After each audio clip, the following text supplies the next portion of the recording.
好久不见了，朋友们，虾兵蟹将这个系列又复活了。先简单絮叨两句，这个系列主要聊一些市面上常见的甲壳类海鲜，如之前做过的龙虾、鳌虾以及雪蟹。本期我们会从生物分类、价格以及能真好这些方向来聊这些水产。您完全可以把这个系列当成菜市场指南来用。那么废话少说，帝王蟹篇正式开始。这类巨大的食蟹科物种在国外被称之为 King Crab， 翻译过来就是帝王蟹。虽说名字里面有蟹，但它并不是螃蟹。可以看出，相比螃蟹而言，它明显少两只腿。其实也有啊，只不过退化到壳里面了。我特意买了一只来拆，就在这个位置，非常的迷你，两只就像小雨刷一样。生物学上是寄居蟹的亲戚物种，虽说体型差异巨大，但两者都是异尾下目的物种。因为其肉质鲜美，再加上外形和螃蟹极度相似，现已成为了重要的商业捕捞蟹种。我们国内热门常见的帝王蟹多为食蟹属以及拟食蟹属的物种，以这五位居多，俗名和拉丁学名我都标上了。那先说最出名的堪察加拟食蟹，国内市场一般叫它阿拉斯加帝王蟹或者是红帝王蟹，传统的帝王蟹就是指它了。这位可以说是市销最大的帝王蟹品种了。我查到的最大个体壳宽可以达到28公分，腿部全部展开，只有1.8米长，25斤重。该物种分布于北太平洋冷水海域的日本海、鄂霍次克海至白令海一带。帝王蟹通常栖息在3到5度的极地深海里。它们长长的爪子并不是简单的机械结构，爪子的末端是有触觉的绒毛的，可以检测埋在沙子里面的贝壳以及身下的猎物，然后传输到中枢系统。除了爪子，帝王蟹还拥有远程传感器，头部的这个位置可以让它定位看不见的猎物。就是这些像天线一样的触角，可以检测出400多种不同的分子气味。再配合着它坚硬的盔甲和有力的钳子，没错，它就是这片水域的王者，几乎没有天敌，所以也就理所应当的泛滥成灾了。密集恐惧症的朋友们慎入。看到这里，朋友们肯定疑惑了，好家伙，都这么多了，为什么还卖这么贵？这不骗人吗？主要还是因为捕捞帝王蟹的危险系数太高。据统计，阿拉斯加的渔民的死亡率约为普通工人死亡率的80倍，在特定的捕捞季节，平均每周都会有1名捕蟹渔民死亡。死亡的原因是捕捞季节很短，渔民经常需要在波涛汹涌的海面上长时间工作，因为睡眠不足、溺水和体温过低造成的死亡也就成为了常态。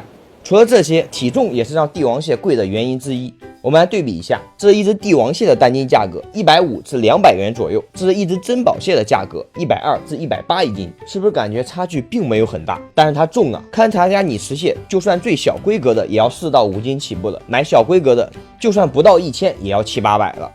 那么说下味道，排除你买的是冷冻、熟冻以及刚蜕壳的，正常的情况下，活蟹的品质和口感绝对是没问题的，鲜甜好吃。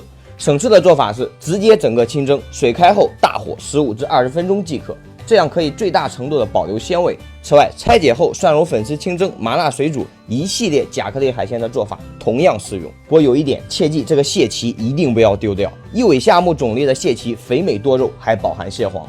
扁竹拟食蟹，国内一般俗称蓝帝王蟹，和堪察加拟食蟹是海鲜市场出镜率最高的帝王蟹。可以用背部中间凸起的点来区分，堪察加拟食蟹是6个点，扁竹拟食蟹是4个点。注意啊，这是一般情况下，卓林我也见过5个点的扁竹拟食蟹。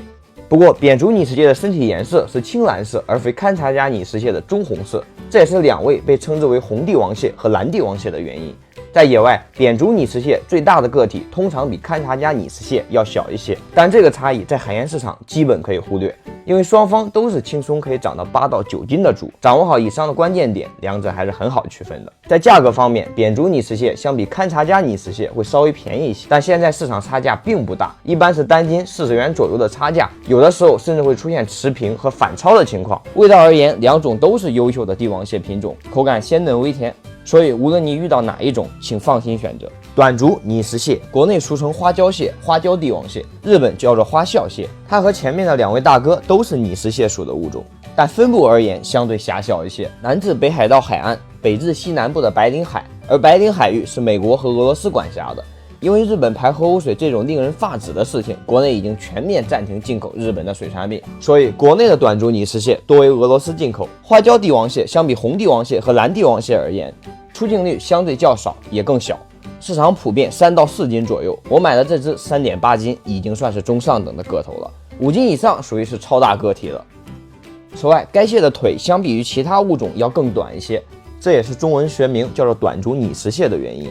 还有一点要吐槽的是，花椒蟹几乎全身布满了尖锐的刺，可以说是非常扎手的。昨天我处理的时候是全程戴着手套的，味道而言，我个人感觉还是很不错的。但因为个头较小，比较适合一家3口少量人数的聚餐使用。人多的话，我还是推荐红帝王蟹和蓝帝王蟹。价格方面呢，要低于前2位。最低的时候，我遇到过120至130一斤的价格，可能是临近年关了，我们这里已经涨到190一斤了。但较红帝王蟹和蓝帝王蟹而言，依旧有着单斤30至40元左右的价格优势。另外，推荐身上长满藤壶和鸣核的，这说明它好久没有蜕壳了，肉质普遍会肥一些，味道不错，值得尝试。如果您特别喜欢这些海鲜水产，在此我推荐一本我个人感觉非常不错的水产书籍，就是这本开水老师写的《餐桌上的水产》，里面收集了市面上常见的500多种水产品，鱼类、虾蟹类、螺贝类、鲫皮类、淡水、海水等等水产。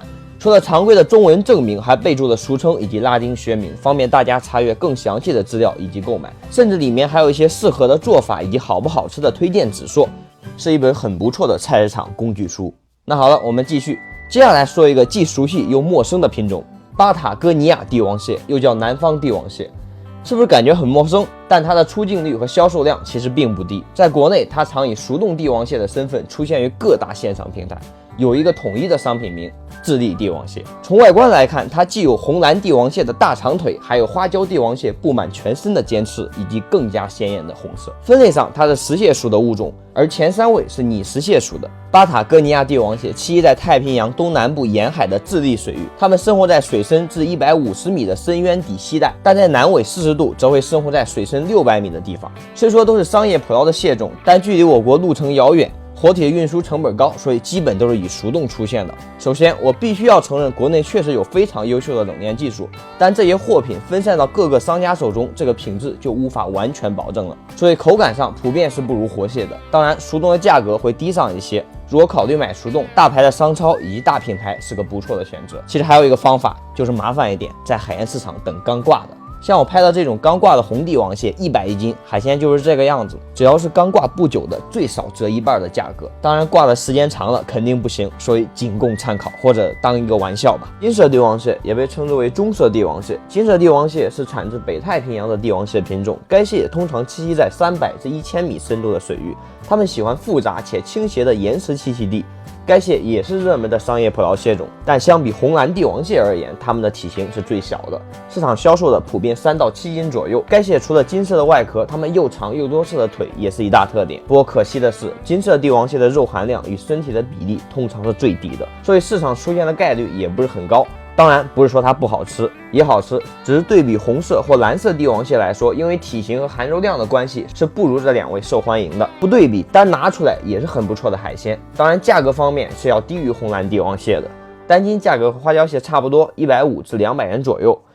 顺便说下，本期视频的价格只是我个人结合我们当地海鲜市场以商超得出来的价格区间，可能你们那边比我们这边贵，也可能比我们这边便宜，切记仅供参考，毕竟海鲜的价格是会经常浮动的。以上就是本期收集的5种市面上相对常见的帝王蟹品种了，肯定有没有加入的，欢迎大家评论区补充。最后预告一下，国产说的蟹篇的视频也拍完了，这次不是挖坑啊，是真拍完了。这个系列的下期会从单斤30元至200元档给大家推荐好吃而且性价比高的蟹们。最后非常感谢大家2023年一直以来的陪伴，那么我们下期再见。